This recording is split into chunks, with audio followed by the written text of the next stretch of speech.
আলাইকুম। আমাদের দেশে বিভিন্ন আমি মনে করি 1,80,000 মানুষ যদি চিন্তা করে এই দেশটাকে সোনার দেশ বানাবে, তাহলে সম্ভব। আমি মনে করি একজন নাগরিক হিসেবে, একজন সাধারণ ক্ষুদ্রতম মানুষ হিসেবে এই কথাটা আমার একটা মাথার থেকে আমার মনে হয় সম্ভব। কারণ আমাদের বাংলাদেশ সেনাবাহিনী যদি এই হাই সোসাইটি যদি 5,000 বড় কর্মকর্তারা চিন্তা করে, আমাদের বিভিন্ন রাজনীতিবিদ যদি বড় বড় যারা আছে তারা যদি 10,000 রাজনীতিবিদ চিন্তা করে, এই দেশটাকে সোনার দেশ বানানো সম্ভব।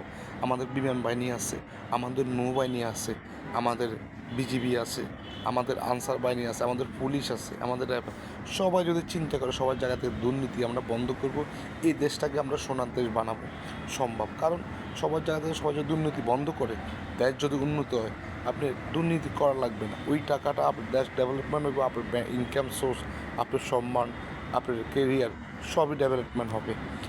এরা যদি এই স্বপ্নগুলো বাস্তবায়ন করতে, তাদের খুবই খুবই হাত দরকার, তাদের শক্তিশালী মন মানসিকতা দরকার, তাদের দেশপ্রেমিক, দেশের প্রতি ভালোবাসার প্রেম অনেক দরকার। কারণ আমাদের দেশে যাদের একটু টাকা পয়সা হয়, ভালো টাকা পয়সা থাকে, ব্যবসায় বিজনেস বিভিন্ন, এদের ছেলেপেলেকে বাইরে পাঠাতে ডিগ্রির জন্য, এরা ওইখানে সেটেল হয়ে যায়। ভালো ভালো আমাদের যে মেধাবী তারা চলে যাচ্ছে আমাদের দেশ থেকে।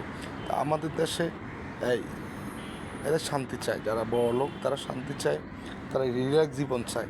সেই জীবনটা তো আমরা মনে করি সবাই যদি উদ্যোগ হয়, আমাদের আবার সচিব মহোদয়রা আছে, বিভিন্ন উপজেলায় নির্বাহী কর্মকর্তা আছে, যে আমাদের ডিসি মহোদয় আছে, জেলা প্রশাসক এসপি মহোদয়রা আছে, সবাই যদি চিন্তা করে দেশটাকে ভালোবাসা সম্ভব, সবার জায়গার থেকে দুর্নীতি বন্ধ করা, নিশ্চয়ই আমরা অনেক দূরে এগিয়ে যাব। বেশি দিন লাগবে না। এই বাংলাদেশ থেকে যদি একটা টাকা প্রচার না হয়, দেশের টাকা দেশেই যদি রাখে, তাইলে আমার মনে হয় 2-3 বছরের ভিতরে আমরা অনেক ভালো অবস্থা, যেমন শ্রীলঙ্কা, মালয়েশিয়া, ইন্ডিয়া, এদের থেকে আমরা অনেকটা এগিয়ে যেতে পারবো যদি আমাদের ভিতর দেশপ্রেমিক থাকে, জাতীয় ঐক্য থাকে।